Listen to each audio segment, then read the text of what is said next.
And good luck to their gallant crews.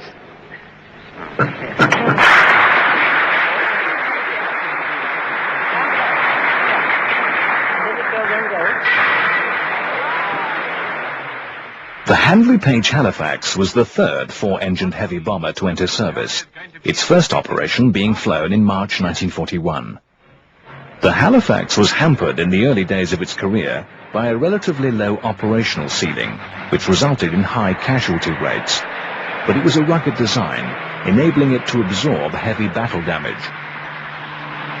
It was a major difference. Flying controls were so much lighter. I have said before that the Halifax, compared to Whitley, was almost like flying a fighter or single-engine aircraft. It was quite manoeuvrable. It had very few bad faults as far as I was concerned. As long as you treated it with respect, it handled quite well.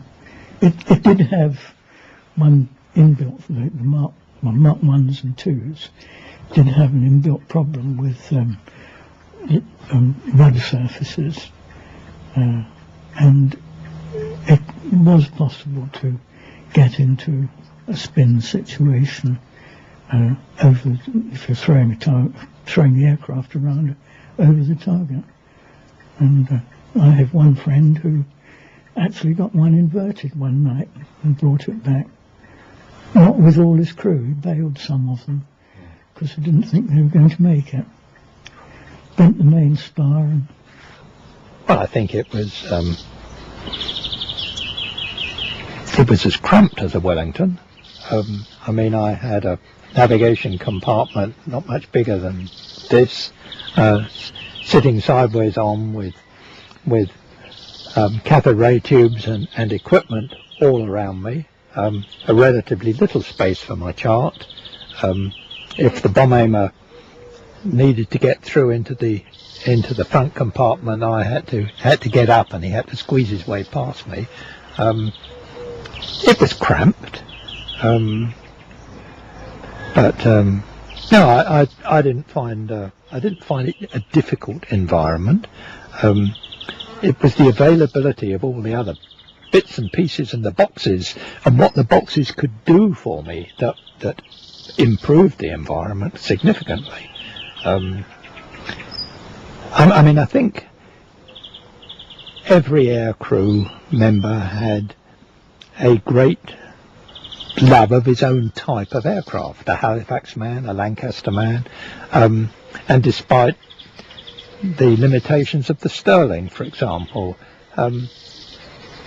a navigator or a crew member on a Sterling would have a great respect for his aircraft and a great love of his aircraft. Certainly that applied as far as my view of the Halifax. Yeah. No, I liked the Halifax. It was a tough aircraft.